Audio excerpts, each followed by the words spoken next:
வந்தியத்தேவனும் கருத்திருமனும் சேந்தன் அமுதனுடைய குடிசை இருக்கிற அந்த நந்தவனத்துக்கு வந்தப்போ, செம்பியன் மாதேவியும் மதுராந்தகரும் சேந்தன் அமுதன பார்க்க வந்திருந்தாங்க.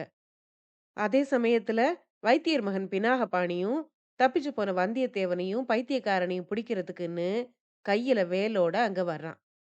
வந்தவன் குடிசைக்குள்ள சேந்தன் அமுதனும் பூங்குழலியும் சல்லாபமா பேசிக்கிட்டு இருக்கிறத பார்த்த உடனே அவனுக்கு கோபம் அதிகமாகுது. சேந்தன் அமுதனை கொல்றதுக்காக ஈட்டியை எறிய போறான். அந்த சமயத்துல வந்தியத்தேவன் அத தடுக்கிறதுக்காக போனப்போ, வந்தியத்தேவன் மேல அவன் ஈட்டிய எறிஞ்சிடுறான். குடிசைக்குள்ள இருந்து வெளிய வந்த சேந்தன் அமுதனும் பூங்குழலியும் வந்தியத்தேவன குடிசைக்குள்ள தூக்கிட்டு போறாங்க. சேந்தன் அமுதனுடைய அன்னையான வாணியம்மை அவனுக்கு பச்சிலை வைத்தியம் செய்றா. இதத்தான் முந்தின பகுதியோட இறுதியில கேட்டீங்க. தொடர்ச்சிய இந்த பகுதியில கேட்க போறீங்க.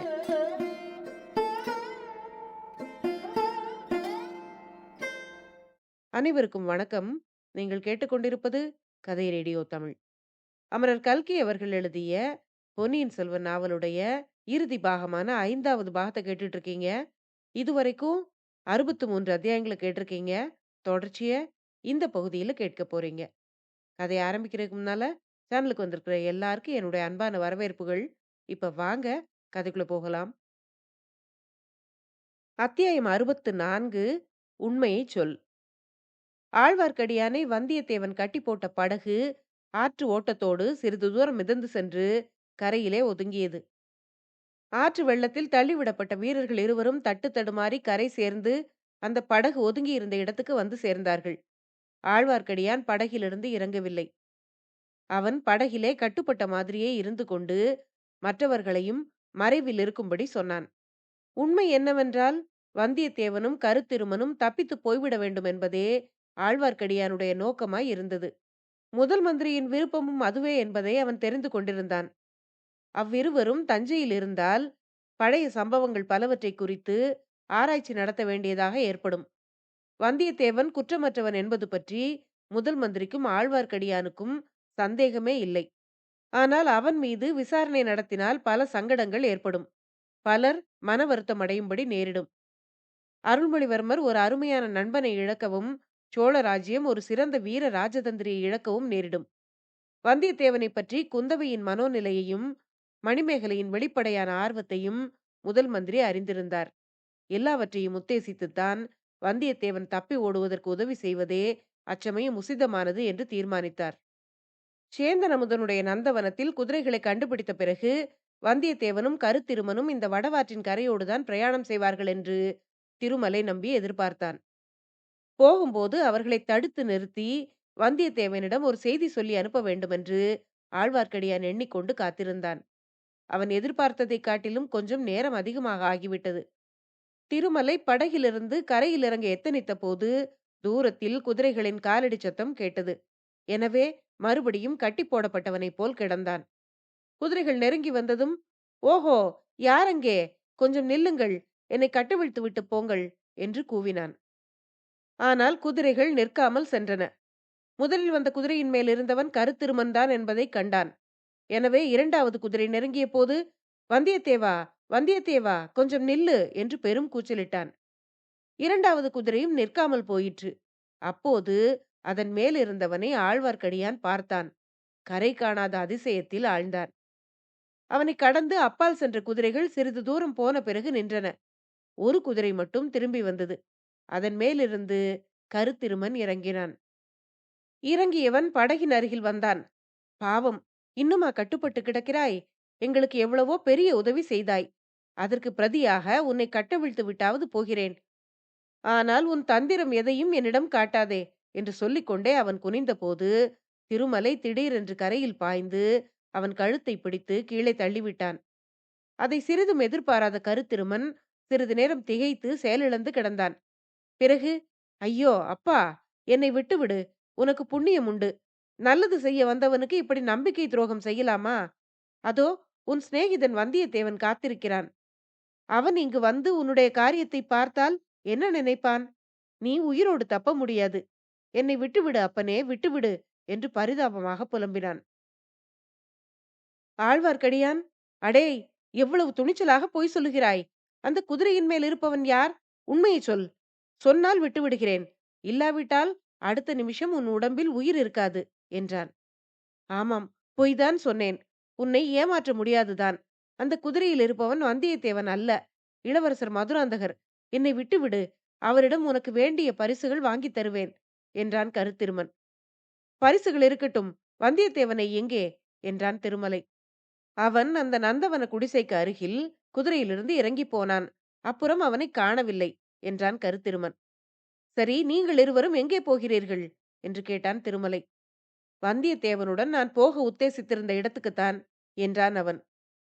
அதாவது இலங்கை தீவுக்கு போகிறீர்கள். மதுராந்தகர் எதற்காக இலங்கைக்கு வருகிறார் என்று கேட்டான் திருமலை. எனக்கு என்ன தெரியும்? நீ அவரையே கேள். அவரேதான் என்னுடன் வருகிறேன் என்று கிளம்பி வருகிறார் என்றான் கருத்திருமன். அப்போது ஆழ்வார்க்கடியான் கருத்திருமனுடைய நெஞ்சை ஒரு அமுக்கு அமுக்கி, உண்மையைச் சொல், மதுராந்தகன் யாருடைய மகன் என்று கேட்டான். இது என்ன கேள்வி? செம்பியன் மாதேவியின்... இல்லை இல்லை, நெஞ்சை அமுக்காதே, என் உயிர் போய்விடும். அவன் ஊமை மந்தாகினியின் மகன். சரி, மதுராந்தகனின் தகப்பன் யார்? உண்மையைச் சொல், இல்லாவிட்டால் உயிரோடு தப்ப மாட்டாய். ஆழ்வார்க்கடியானின் இந்த கேள்விக்கு கருத்திருமன் மிக மெல்லிய குரலில் பதில் சொன்னான். நல்லது, பிழைத்தாய். கடைசியாக இன்னும் ஒன்று மட்டும் சொல்லிவிடு. சேந்தன் அமுதன் யாருடைய மகன்? ஆழ்வார்க்கடியான் இப்படி கேட்டதும், என்னை ஏன் கேட்கிறாய்? நீதான் முன்னமே தெரிந்து கொண்டாயே. அந்த சேந்தன் அமுதன் இன்று உயிரோடு இருப்பதற்கு நான் தான் காரணம். செவிடும் ஊமையுமாகிய வாணி அந்த குழந்தை செத்துப் போய்விட்டதென்று எண்ணி புதைக்க பார்த்தாள். குழந்தை அழும் குரலை கேட்டு நான் தான் காப்பாற்றினேன். அதற்காகவாவது என்னை இப்போது உயிரோடு விட்டுவிடு என்றான் கருத்திருமன். உண்மையில் அதற்காகவே தான் உன்னை இப்போது உயிரோடு விடுகிறேன் என்று சொல்லிவிட்டு ஆழ்வார்க்கடியான் எழுந்தான். கருத்திருமன் பாய்ந்து ஓடி குதிரையின் மீது ஏறிக்கொண்டான். 2 குதிரைகளும் அந்த மழைக்கால இருட்டில் ஆற்றங்கரையோடு பாய்ந்து சென்றன. அத்தியாயம் 65. ஐயோ பிசாசு. ஆழ்வார்க்கடியான் அதுவரை மறைந்திருந்த தன் ஆட்களை திரட்டிச் சேர்த்துக்கொண்டு தஞ்சை கோட்டையின் வடக்கு வாசலை அடைந்தான். பாதி தூரம் சென்ற பிறகு எதிரே ஒரு தனி ஆள் வெறி கொண்டவனைப் போல் ஓடி வருவதைக் கண்டான். அப்படி ஓடி வந்தவன் இருட்டில் ஆழ்வார்க்கடியான் மீது முட்டிக்கொண்டு பிறகு மறுபடியும் ஓட பார்த்தான். திருமலை நம்பி அவனை விடாமல் கெட்டியாக பிடித்துக் கொண்டான். அவன் முகத்தை உற்று பார்த்துவிட்டு, அடடே, வைத்தியர் மகனா? எங்கே அப்பா இப்படி தலை திரிக்க ஓடுகிறாய் என்று கேட்டான். ஓஹோ, வீர வைஷ்ணவனா?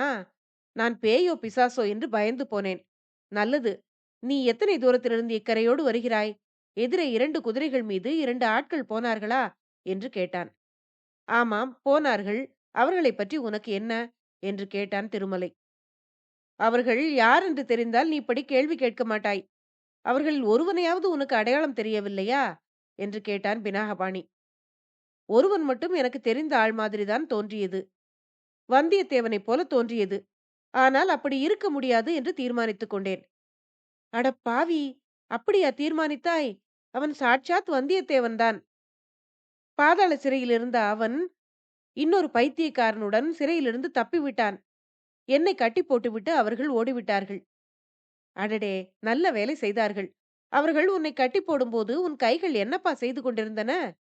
நீ முதலில் பாதாள சிறைக்கு எதற்காக போனாய் என்று கேட்டான் திருமலை. நான் முதன் மந்திரியின் கட்டளையின் பேரில் போனேன். அதையெல்லாம் இப்போது சொல்லிக் கொண்டிருக்க நேரமில்லை. நீயும் முதல் மந்திரியிடம் வேலை செய்கிறவன் தானே? என்னுடன் வா, அவர்களை பிடித்து கொண்டு வரலாம் என்றான் பினாகபாணி. எதற்காக அவர்களை பிடித்து கொண்டு வர வேண்டும்? ஓடிப்போனால் போகட்டுமே. உனக்கும் எனக்கும் அதனால் என்ன வந்தது என்று கேட்டான் திருமலை. முதல் மந்திரி நல்ல ஆளை பிடித்து வைத்திருக்கிறார். உன்னைப் போல் எல்லாரும் இருந்தால் இந்த சோழ ராஜாங்கம் உருப்பட்ட மாதிரிதான். வந்தியத்தேவன் இளவரசர் கரிகாலரை கொன்றதாக குற்றம் சாட்டப்பட்டவன் என்பது உனக்கு தெரியாதா? அது மட்டுமல்ல, சற்று முன்னால் அமுதன் குடிசைக்கு அருகில் இன்னொருவனையும் அவன் ஈட்டியால் குத்திவிட்டு ஓடி வந்து விட்டான் என்றான் பினாகபாணி. தெய்வமே, குத்தப்பட்டவன் யார் என்று கேட்டான் திருமலை. அது யார் என்று நான் பார்க்கவில்லை. வந்தியத்தேவனை தொடர்ந்து நான் ஓடி வந்தேன். சரி சரி, நீ என்னுடன் வராவிட்டால் போ, வழியை மறிக்காதே, உனக்கு புண்ணியமாக போகட்டும் என்று சொல்லிவிட்டு வைத்தியர் மகன் புறப்பட்டான். வைத்தியர் மகனே, இந்த உலகத்தில் எத்தனையோ மூடர்களை நான் பார்த்திருக்கிறேன். அவர்கள் எல்லாரையும் நீ தூக்கி அடித்து விட்டாய். அவர்கள் குதிரையின் மேல் போகிறார்கள், சாவுக்கு துணிந்து தப்பி ஓடுகிறார்கள். நீ ஒருவன் கால்நடையாக தேடிப் போய் அவர்களைப் பிடித்து விடுவாயா?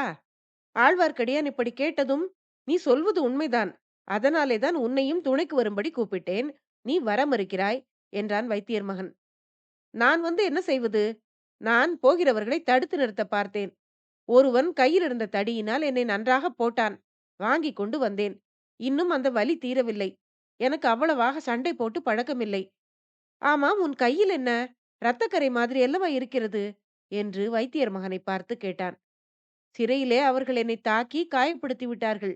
பொல்லாத ராட்சதர்கள் என்றான் பினாகபாணி. இப்படி கூறிவிட்டு வைத்தியர் மகன் சிறிது யோசனை செய்தான். சேந்தன் அமுதனுடைய குடிசைக்கு அருகில் யாரோ ஒருவனை குத்தி போட்டுவிட்டு அவன் ஓடி வந்திருக்கிறான். ஒருவேளை ராஜகுலத்தைச் சேர்ந்த மதுராந்தகராய் இருக்கக்கூடும் என்ற நினைவு அவனுக்கு கதிகலக்கத்தை உண்டாக்கியது. இந்த வைஷ்ணவன் சொல்வது போல் தனியாக கால்நடையாகச் செல்வதில் பொருளில்லை. அப்படி நந்தவன குடிசை அருகில் தான் குத்தீட்டியால் குத்தியது மதுராந்தக தேவராக இருக்கும் பட்சத்தில் அந்த குற்றத்தையும் வந்தியத்தேவன் மேல் போடுவதுதான் நல்லது. ஒரு இளவரசரை கொன்றவன் இன்னொரு இளவரசரையும் கொல்லலாம் அல்லவா? இப்படி நினைத்தபோது பினாகபாணி 2 இளவரசர்களையும் கொன்றவன் வந்தியத்தேவன்தான் என்றே நம்பத் தொடங்கிவிட்டான். வைஷ்ணவனே, நீ சொல்வது என்னவோ சரிதான். நான் உன்னோடு வருகிறேன். நீ எனக்கு உதவி செய்ய வேண்டும். யாராவது தக்க மனிதனிடம் சொல்லி என்னோடு குதிரை வீரர்களை அனுப்பச் சொல்ல வேண்டும். நான் சேனாதிபதி கொடும்பாளூர் வேளாரிடமும் முதல் மந்திரி அன்பில் அனிருத்தரிடமும் சொல்லி பார்த்தேன். ஓடிப்போனவர்களை திரும்ப பிடிக்க வேண்டியதை பற்றித்தான். சில வீரர்களை என்னுடன் அனுப்பும்படி வேண்டினேன். 2 பேரும் என்னை முட்டாள், மூடன் என்று திட்ட ஆரம்பித்து விட்டார்கள். அவர்களுடைய நோக்கம் என்ன என்று எனக்கு தெரியவில்லை.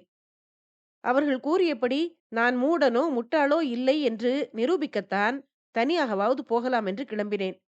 எப்படியும் அவர்கள் கோடிக்கரையில் நின்றுதானே ஆக வேண்டும். அங்கே வந்தியத்தேவன் ஒளிந்திருக்கக்கூடிய இடங்கள் எல்லாம் எனக்கு தெரியும். அங்கே எனக்கு உதவி செய்யக்கூடியவர்களும் இருக்கிறார்கள். இருந்தாலும் குதிரை மேலேறி இன்னும் சிலரையும் அழைத்து கொண்டு போனால் நல்லதுதான். நீ அதற்கு உதவி செய்வாயா என்று வைத்தியர் மகன் கூறினான். இதற்குள் அவர்கள் இருவரும் வடக்கு கோட்டை பெரிய வாசலை நெருங்கி வந்து விட்டார்கள்.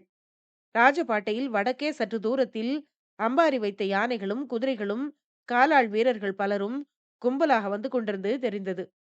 கோட்டை வாசலிலும் ஒரு கும்பல் நின்றது. தீவர்த்திகளின் வெளிச்சத்தில் கொடும்பாளூர் வேளாரும் திருக்கோவலூர் மலையமானும் முதல் மந்திரி அனிருத்தரும் நிற்பது தெளிவாக தெரிந்தது. உனக்கும் எனக்கும் எஜமானர் அதோ கோட்டை வாசலில் நிற்கிறார். அவரிடம் போகலாம், வருகிறாயா என்று ஆழ்வார்க்கடியான் கேட்டான். வைத்தியர் மகன் தயங்கினான். அவர்கள் கோட்டை வாசலில் ஏதோ ஒரு முக்கியமான காரியத்துக்காக காத்துக் கொண்டிருக்கிறார்கள். அவர்களிடம் இச்சமயம் போவதில் பலனில்லை. இந்த பக்கம் பழுவேட்டரையர்களும் வருவதாக தெரிகிறது. அவர்களுடன் சம்புவரையரும் வருகிறார். அதோ பார்த்திபேந்திரனும் கந்தமாறனும் வருகிறார்கள். அவர்களிடம் சொல்லி பார்க்கலாம். வந்தியத்தேவனை பிடிப்பதில் அவர்களுக்குத்தான் அதிக அக்கறை இருக்கும் என்றான் ஆழ்வார்க்கடியான். ஊர்வலத்தின் முன்னிலையில் சின்ன பழுவேட்டரையரும் பார்த்திபேந்திரனும் கந்தமாறனும் வெண்புறவிகள் மீது அமர்ந்து கம்பீரமாக வந்தார்கள். அடுத்தாற்போல் யானை மேல் அம்பாரியில் பெரிய பழுவேட்டரையரும் சம்புவரையரும் அமர்ந்திருந்தார்கள். அவர்களுக்கு பின்னால் மற்ற குறுநில மன்னர்கள் யானை மீதும் குதிரை மீதும் வந்தார்கள். முன்னும் பின்னுமாக ஏறக்குறைய 100 வீரர்கள் கையில் வேலும் இடையில் வாளும் தரித்து நடந்து வந்தார்கள். இந்த ஊர்வலத்துக்கு முன்னால் ஆழ்வார்க்கடியானும் வைத்தியர் மகன் பினாகபாணியும் பாதை நடுவில் நின்றதை பார்த்ததும் சின்ன பழுவேட்டரையர் தன் குதிரையை சிறிது நிறுத்தி, வைஷ்ணவனே, முதன் மந்திரியிடமிருந்து முக்கியமான செய்தி ஏதேனும் உண்டா என்று கேட்டார். தளபதி, முதல் மந்திரி என்னிடம் செய்தி ஒன்றும் அனுப்பவில்லை. சொல்ல வேண்டிய செய்தியை கோட்டை வாசலில் தங்களிடமே சொல்லுவார். ஆனால் முக்கியமான செய்தி ஒன்று இருக்கிறது என்று ஆழ்வார்க்கடியான் நிறுத்தினான். என்ன என்ன என்று மூவரும் ஆவலுடன் கேட்டார்கள். பாதாள சிறையிலிருந்து வந்தியத்தேவன் தப்பி ஓடிவிட்டான் என்றான் ஆழ்வார்க்கடியான். அது எப்படி முடியும்? அவன் என்ன இந்திரஜித்தனா மாயமாய் மறைந்து போவதற்கு என்று கேட்டார் பழுவேட்டரையர். இதில் ஏதோ சூழ்ச்சி இருக்கிறது. வேறு யாராவது அவனுக்கு ஒத்தாசை செய்திருக்க வேண்டும் என்றான் பார்த்திபேந்திரன். எல்லாம் அந்த கொடும்பாளூர் பெரிய வேளாரின் வேலைதான் என்றான் கந்தமாறன். அப்படி தப்பி ஓடினாலும் எங்கே ஓடிவிடுவான்? கோட்டைக்குள்ளேதான் இருக்க வேண்டும் என்றார் சின்ன பழுவேட்டரையர். அப்படித்தான் வேளார் சொல்லுகிறார். முதல் மந்திரி முன்ஜாக்கிரதையாக என்னை கோட்டையை சுற்றி வந்து பார்த்து கொள்ளும்படி பணித்தார்.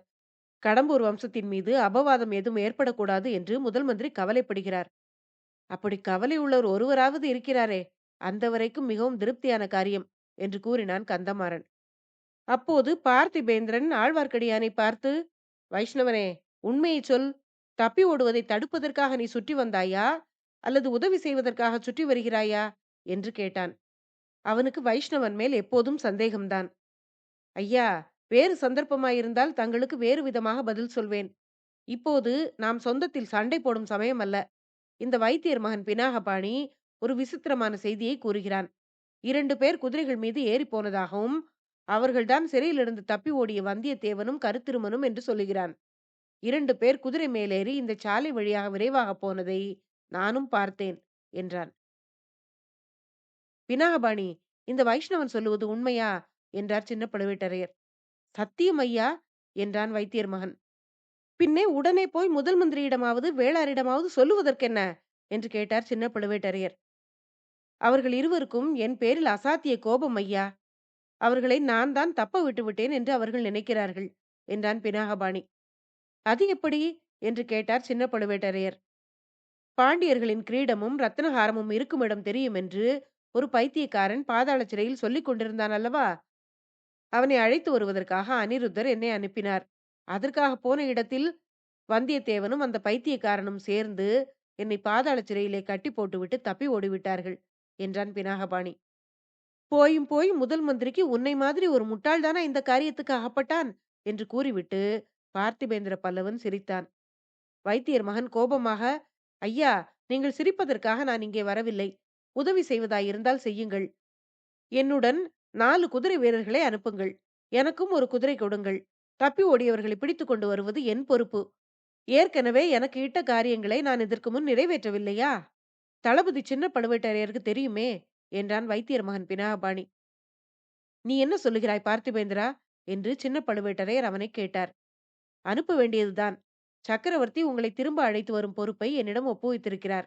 இல்லாவிட்டால் நானே இவனுடன் போவேன். வந்தியத்தேவனை பிடிக்க வேண்டியது மிக முக்கியமான காரியம் என்றான் பார்த்திபேந்திரன். அச்சமயம் கந்தமாறன், அந்த பொறுப்பை என்னிடம் கொடுங்கள். இவனுடன் நானும் போகிறேன். வந்தியத்தேவன் யமலோகத்தின் வாசலுக்கு போயிருந்தாலும் அவனை திரும்ப பிடித்துக் கொண்டு வருகிறேன் என்றான். சின்ன பழுவேட்டரையரும் அதற்கு சம்மதித்தார். உடனே கந்தமாறனும் வைத்தியர் மகனும் மற்றும் வீரர்கள் 4வரும் வடவாற்றின் வடகரையோடு விரைந்து செல்லக்கூடிய குதிரைகள் மீதேறி வாயு வேகம் மனோவேகமாகச் சென்றார்கள். மதுராந்தகன் குதிரை ஏற்றத்தில் அவ்வளவு பழக்கப்பட்டவன் அல்ல. கருத்திருமன் பழக்கப்பட்டவன். ஆனாலும் பாதாள சிறையில் நெடுங்காலம் இருந்தவனானபடியால் மிகவும் உடல் சோர்வுற்றிருந்தான். ஆனாலும் 2 பேருடைய உள்ளங்களிலும் இப்போது புதிய உற்சாகம் பிறந்திருந்தது. நள்ளிரவு வரை பிரயாணம் செய்த பிறகு இருவரும் ஒரு இடத்தில் நின்றார்கள். அங்கே நதிக்கு குறுக்கே மூங்கில் கழிகளை சேர்த்து கட்டி அமைத்த பாலம் ஒன்று இருந்தது. எப்படியும் தங்களை பின்தொடர்ந்து பிடிக்க ஆட்கள் வருவார்கள் என்று கருத்திருமன் எதிர்பார்த்தான். ஆகையால் இந்த இடத்தில் நதியை கடந்து அக்கறை சேர்ந்து விடுவது நல்லது என்று எண்ணினான். இந்த யோசனைகள் எல்லாம் மதுராந்தகனுக்கும் சம்மதமாயிருந்தது. நதி வெள்ளத்தில் இறங்குவதற்கு முன்னால் இருவரும் சிறிது சிரம பரிகாரம் செய்து கொள்வதற்காக மரத்தடி வேரில் உட்கார்ந்தார்கள். பெரும்பாலும் அரண்மனைகளில் சப்ரமஞ்ச கட்டில்களில் பஞ்சனை மெத்தைகளுக்கு மத்தியில் உறங்கி பழக்கமான மதுராந்தகனுக்கு நள்ளிரவில் ஆற்றங்கரையில் மரத்து வேர்களின் மீது உட்கார்ந்திருக்க நேர்ந்தது மிக்க மனச்சோர்வையும் வருங்காலத்தை பற்றிய பீதியையும் உண்டாக்கியது. அவனுடைய மனோநிலையை உள்ளுணர்ச்சியினால் அறிந்த கருத்திருமன் அவனுக்கு தைரியம் சொல்ல முயன்றான். இலங்கை மன்னன் மகிந்தன் பாண்டிய குலத்தின் பரம்பரை சிநேகிதன் என்றும் அவனிடம் மதுராந்தகன் போய் சேர்ந்து விட்டால் பிறகு ஒரு கவலையும் இல்லை என்றும் தெரிவித்தான். பாண்டிய குலத்தின் மணிமகுடமும் இந்திரன் தந்த ரத்தினஹாரமும் இலங்கையிலேதான் இருக்கின்றன. அங்கே மகிந்தன் மதுராந்தகனுக்கு பட்டாபிஷேகம் செய்து வைத்து விடுவான். அதற்குள் சோழ நாட்டு சிற்றரசர்களுக்குள் போர் மூண்டு சோழ சாம்ராஜ்யம் சின்னாபின்னம் அடைந்து விடப் போகிறது. ஆதித்த கரிகாலனை கொன்றுவிட்டதாக பழுவேட்டரையர் சம்புவரையர் கட்சியின் மீது மற்றவர்கள் குற்றம் சாட்டுவார்கள். மதுராந்தகன் இப்போது தன்னுடன் வந்துவிட்டபடியால் அவனை கொன்றுவிட்டதாக வேளார் கட்சியின் மீது பழுவேட்டரையர்கள் குற்றம் சுமத்துவார்கள். இந்த படுகொலைகளுக்கு அருள்மொழிவர்மனும் உடந்தையாக இருந்ததாக மக்களிடையே வதந்தி பரவப் போகிறது. ஆகையால் அவனையும் மக்கள் வெறுக்கத் தொடங்குவார்கள். இப்படியெல்லாம் சோழ ராஜ்யம் குழப்பத்தில் ஆழ்ந்திருக்கும் போது இலங்கை மன்னன் ஒரு பெரிய சைன்யத்தை திரட்டிக் கொண்டு பாண்டிய நாட்டின் மீது படையெடுத்து வருவான். மதுரையை கைப்பற்றுவான். மதுராந்தகனுக்கு உலகம் அறிய 2ஆம் தடவையாக முடிசூட்டு விழா நடத்தி வைப்பான். மதுராந்தகன் என்ற பெயரையும் மாற்றி சோழ குலாந்தக பெருவழுதி என்ற அபிஷேக பெயரையும் சூட்டுவான். இவ்வாறெல்லாம் கருத்திருமன் சொல்லி வந்தபோது மதுராந்தகனுடைய உள்ளம் விம்மியது. அவனுடைய வாழ்க்கையில் அதுவரை கண்டிராத உற்சாகத்தை அவன் அடைந்தான். ஆயிரம் ஆயிரம் மக்களின் குரல்கள் பாண்டிய சக்கரவர்த்தி வாழ்க, சோழ குலாந்தக பெருவழுதி வாழ்க என்று கோஷமிடுவது போல் அவனுக்கு கேட்டது. இப்படி இன்பமயமான கற்பனை உலகத்தில் மதுராந்தகன் சஞ்சரித்துக் கொண்டிருந்த போது, அந்த கற்பனை கனவை கலைத்துக் கொண்டு குதிரைகளின் காலடி சத்தம் கேட்டது. தூரத்தில் தீவர்த்திகளின் வெளிச்சமும் தெரிந்தது. கருத்திருமன் அவ்வளவு விரைவாக ஆட்கள் தங்களை தொடர்ந்து வரக்கூடும் என்று எதிர்பார்க்கவில்லை. ஆகையால் மிக்க பரபரப்புடன் குதித்தெழுந்து, "இளவரசே, எழுந்திருங்கள், குதிரை மேல் ஏறுங்கள், அவர்கள் வருவதற்கு முன் நதியை கடந்து விட வேண்டும்" என்றான். ஒரு கணத்தில் அவன் குதிரை மேல் பாய்ந்து ஏறிக்கொண்டான். மதுராந்தகன் குதிரை மேல் ஏறுவதற்கு கஷ்டப்படுவதை பார்த்துவிட்டு, "ஐயா, ஒன்று செய்யுங்கள். தாங்கள் பாலத்தின் மேல் நடந்து அக்கரைக்கு போய்விடுங்கள். நான் தங்கள் குதிரையையும் அக்கரைக்கு கொண்டு வந்து சேர்க்கிறேன்" என்றான். "அழகா இருக்கிறது. என்னை பயங்காளி என்று நினைத்தாயா? குதிரை மேலேறி இந்த ஆற்றைக் கடக்க என்னால் முடியாவிட்டால், அப்புறம் கடல் கடந்து இலங்கைக்கு எப்படி போவது? பாண்டிய ராஜ்யத்தை பிடித்து சிங்காதனம் ஏறுவது எப்படி?" என்று வீரம் பேசியபடியே மெதுவாக குதிரை மேலே ஏறினான் மதுராந்தகன். 2 குதிரைகளும் நதியில் இறங்கின. மதுராந்தகனுடைய குதிரை தண்ணீர் கரையண்டை திடீரென்று முன்னங்கால் மடிந்து படுத்தது. ஐயோ என்று அலறினான் கருத்திருமன். நல்ல வேளையாக குதிரை சமாளித்து எழுந்து தண்ணீரில் இறங்கியது. மதுராந்தகனுடைய மனதுக்குள் திகில்தான். ஆனால் வெளியில் காட்டிக்கொள்ளாமல், "இது என்ன பிரமாதம்? இப்படி பயந்து விட்டாயே" என்றான். பாதி ஆறு வரையில் கருத்திருமன் இளவரசனுக்காக நின்று நின்று போய்க் கொண்டிருந்தான். பிறகு ஒரு யோசனை அவன் மனதில் உதித்தது. மதுராந்தகனுக்கு தைரியம் சொல்லிவிட்டு அக்கரையை நோக்கி விரைந்து சென்றான். கரையில் ஏறி குதிரையை ஒரு மரத்தடியில் நிறுத்தினான். குதிரை மேலிருந்து பாய்ந்து இறங்கி மூங்கில் பாலத்தின் வழியாக திரும்பவும் வடகரைக்கு வந்தான். மதுராந்தகனிடமிருந்த சிறிய கத்தியை அவன் ஏற்கனவே வாங்கி வைத்துக் கொண்டிருந்தான். அதைக் கொண்டு அவசர அவசரமாக பாலத்திலிருந்து தொங்கிக் கொண்டிருந்த கயிறுகளை அறுத்து முடி போட்டான். அது போதிய நீளமானதாக தெரிந்தது. ஒரு முனையை பாலத்தில் சேர்த்து கட்டிவிட்டு மற்றொரு முனையை சாலையின் மறுபுறத்தில் இருந்த மரத்தின் அடியில் சேர்த்து கட்டினான். அந்த இருட்டில் சாலை நடுவில் குறுக்கே ஒரு கயிறு கட்டியிருந்ததை யாரும் பார்க்க முடியாது. அதிலும் குதிரை மேல் வேகமாக வருகிறவர்கள் நிச்சயம் பார்க்க முடியாது. இந்த காரியத்தை அவன் செய்து முடித்ததும் பாலத்தின் வழியாக திரும்பி ஓடிவிடலாமா என்று யோசித்தான். அந்த எண்ணத்தை மாற்றிக்கொண்டு அங்கே இருந்த மரம் ஒன்றின் மேல் சரசர என்று ஏறி கிளைகளின் மறைவில் உட்கார்ந்து கொண்டான். மதுராந்தகருடைய குதிரை கிட்டத்தட்ட நதியை கடந்து அக்கரையை நெருங்கி இருந்தது. இன்னும் சில நிமிஷ அவகாசம் கிடைத்தால் கரை மேலேறி மதுராந்தகன் குதிரை அப்பால் சென்றுவிடும். இந்த எண்ணம் அவன் மனதில் தோன்றி மறைவதற்குள் சாலையோடு வந்த குதிரைகள் அந்த மரத்தடியை நெருங்கிவிட்டன. 5, 6 குதிரைகள் இருக்கும். அவற்றில் 2 குதிரைகள் முன்னணியில் வந்தன. அவை இரண்டும் ஒரு கணம் முன் பின்னாக கருத்திருமன் கட்டியிருந்த குறுக்கு கயிற்றினால் தடுக்கப்பட்டு தலைக்குப்புற உருண்டு விழுந்தன. கருத்திருமன் மரத்தின் மேலிருந்தபடி தன்னையும் அறியாமல் பலமாகச் சிரித்து விட்டான். குதிரைகள் மேலிருந்து விழுந்தவர்களில் ஒருவன், "ஐயோ பிசாசு" என்று பயங்கரமாக அலறினான். குரலிலிருந்து அவன் வைத்தியர் மகன் பினாகபாணி என்பதை கருத்திருமன் தெரிந்து கொண்டான். விழுந்தவன் கழுத்து நெரித்து இறந்திருக்க கூடாதா? இன்னமும் உயிரோடு இருக்கிறானே என்று எண்ணிக்கொண்டான் அவன். இன்னொரு குதிரை மேலிருந்து விழுந்தவன் சிறிதும் அதிர்ச்சியடையாமல் தரையிலிருந்து எழுந்தான். அவன் நமது பழைய நண்பன் கந்தமாறன் தான். அத்தியாயம் 66. மதுராந்தகன் மறைவு. குதிரையும் தானுமாக திடீரென்று உருண்டு விழுந்ததும் சிறிதும் மனம் கலங்காத கந்தமாறன் எழுந்திருக்கும் போதே கையில் வேலை எடுத்துக்கொண்டு எழுந்தான்.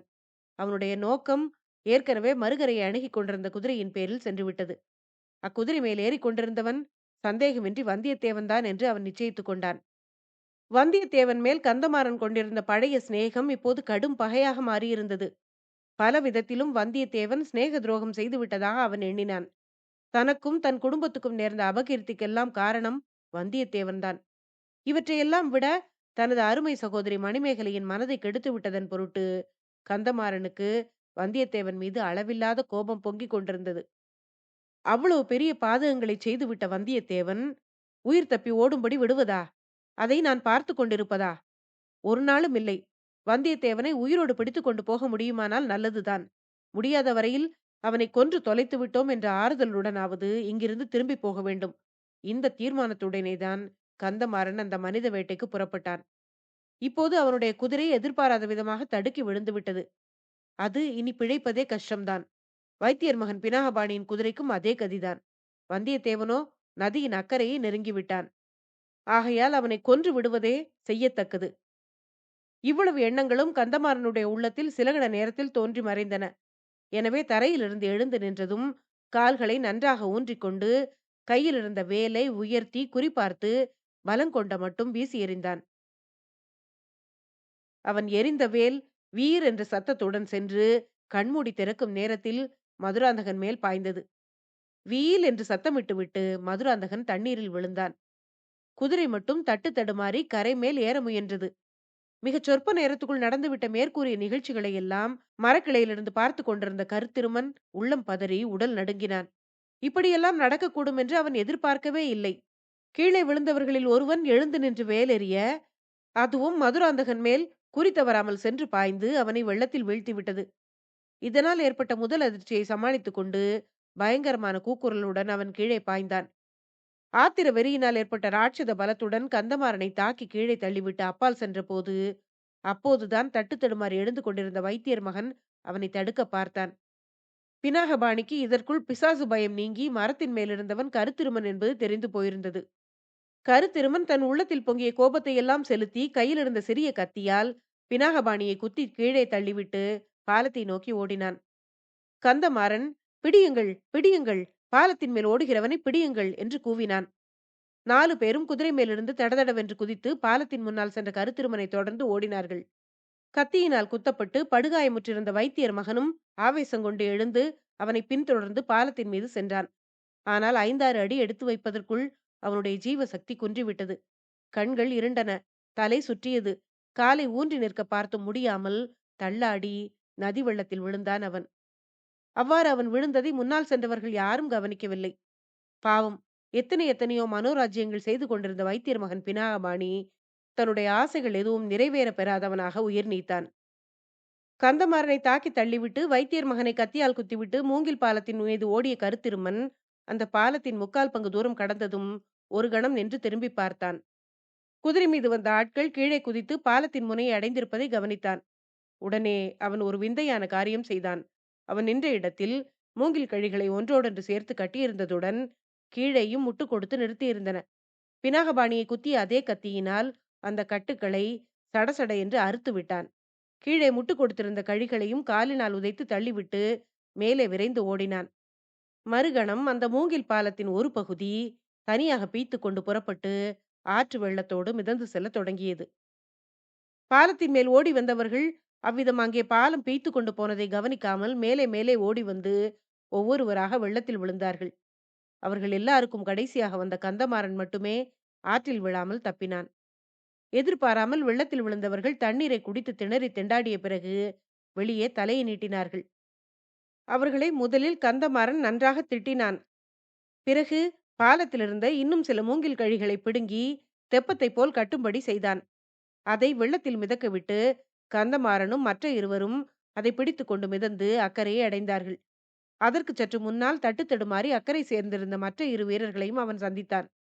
கரையேறியவர்கள் தாங்கள் கரையேறுவதற்கு சற்று முன்பே 2 குதிரைகள் போகும் காலடி சத்தம் கேட்டதாக சொன்னார்கள். குதிரைகளைத் தொடர்ந்து கால்நடையாக போவதில் பலனில்லை என்று தாங்கள் நின்று விட்டதாகவும் அவர்கள் கூறினார்கள். ஆனால் கந்தமாறன் அவ்விதம் நின்று விடுவதற்கு விரும்பவில்லை. வைத்தியர் மகன் கூறிய சிறையிலிருந்த பைத்தியக்காரன் தான் மரத்திலிருந்து குதித்து தன்னை தள்ளிவிட்டு பாலத்தின் மேல் ஓடியவனாக இருக்க வேண்டும். வந்தியத்தேவனை தப்புவிப்பதற்காகவே அவன் அவ்விதம் சாலைக்கு குறுக்கே கயிற்றை கட்டிவிட்டு மரத்தின் மேல் ஏறி காத்திருக்க வேண்டும். தன்னுடைய வேலுக்கு இரையானவன் வந்தியத்தேவன் தான் என்பதில் ஐயமில்லை. அவன் குதிரை மேலிருந்து வெள்ளத்தில் தலைக்குப்புற விழுந்ததை அவன் கண்களாலேயே பார்த்தாகிவிட்டது. ஆனாலும் உயிர் பிரிந்த அவனுடைய உடலை கண்டுபிடித்து பார்த்துவிட்டால் அவனுடைய உள்ளம் மேலும் திருப்தியடையும். ஒருவேளை தஞ்சாவூருக்கே வந்தியத்தேவன் உடலை எடுத்துக்கொண்டு போனாலும் போகலாம். சோழ குலத்துக்கு மாபெரும் துரோகம் செய்த ஒருவனை கொன்று கொண்டு வந்த பெருமையை அடையலாம் அல்லவா? அதன் மூலம் சம்புவரையர் குலத்துக்கு நேர்ந்த அபகீர்த்தியையும் ஓரளவு போக்கிக் கொள்ளலாம். வந்தியத்தேவன் தப்பி ஓடி போக முயன்றது ஒன்றே அவனுடைய குற்றத்தை நிரூபிக்க போதுமான காரணமாகும். இவ்வாறு யோசனை செய்து கொண்டே கந்தமாறன் வடவாற்றங்கரையோடு கீழ்நோக்கி சென்றான். வீரர்கள் 4 அவனை பின்பற்றிச் சென்றார்கள். வந்தியத்தேவனுடைய உடல் எங்கேயாவது கரையில் ஒதுங்கி கிடக்கிறதா என்று பார்த்து கொண்டே சென்றார்கள். இவ்வாறு வெகு தூரம் போன பிறகு அந்த நதி ஒரு பள்ளத்தில் அதிவேகமாக விழுந்து சுற்றி சுழன்று அலைமோதி கொண்டு சென்றது. வந்தியத்தேவனுடைய உடல் அதுவரையில் வந்திருக்குமானால் அந்த பெரும் பள்ளத்தில் விழுந்து அமிழ்ந்து போயிருக்கும். மறுபடியும் வெளியில் வருவதற்கு பல நாட்கள் ஆகும். ஒருவேளை வெளிப்படாமலே மறைந்து போனாலும் போய்விடலாம். ஆகையால் இனிமேலும் அவனை தேடிக்கொண்டு போவதில் பயனில்லை. இவ்வாறு கந்தமாறன் எண்ணிக்கொண்டிருந்த போதே நதிக்கலங்களை தாண்டி கொண்டு வெண்ணிற நுரைமயமாக பொழிந்து கொண்டிருந்த நீரோட்டத்தோடு ஏதோ ஒரு கரிய பொருள் விழுவது தெரிந்தது. ஆஹா! அது வந்தியத்தேவனுடைய உடலாகத்தான் இருக்க வேண்டும். இந்த மண்ணுலகை விட்டு ஒரு பெரிய துரோகி ஒழிந்து போனான். அவனுடைய பாவங்களை ஆண்டவன் மன்னிப்பாராக. இவ்வுலகத்தில் வந்தியத்தேவனுடைய வாழ்க்கை முடிந்துவிட்டது. இனி அவனைப் பற்றி நாம் கவலைப்பட வேண்டியதில்லை. தஞ்சைக்கு திரும்பிப் போய் மற்ற காரியங்களை கவனிக்கலாம். இவ்வாறு கந்தமாறன் முடிவு செய்து கொண்டு வந்த வழியே திரும்பினான். ஆஹா! தஞ்சையிலேதான் அவனுக்கு எவ்வளவு பெரிய ஏமாற்றம் காத்திருந்தது. தான் வேலெறிந்து கொன்று நதி வெள்ளத்தில் விழச் செய்தவன் வந்தியத்தேவன் அல்ல, இளவரசன் மதுராந்தகன் என்று அறியும்போது கந்தமாறன் எப்படி திடுக்கிடுவான்? அவன் காலின் கீழ் பூமி பிளந்து விட்டதாகவே தோன்றினாலும் சிறிதும் வியப்படைவதற்கில்லை அல்லவா? அத்தியாயம் 66 முடிவடைந்தது. அடுத்த பகுதியில அடுத்து வரும் அத்தியாயங்கள கேட்கலாம். நன்றி.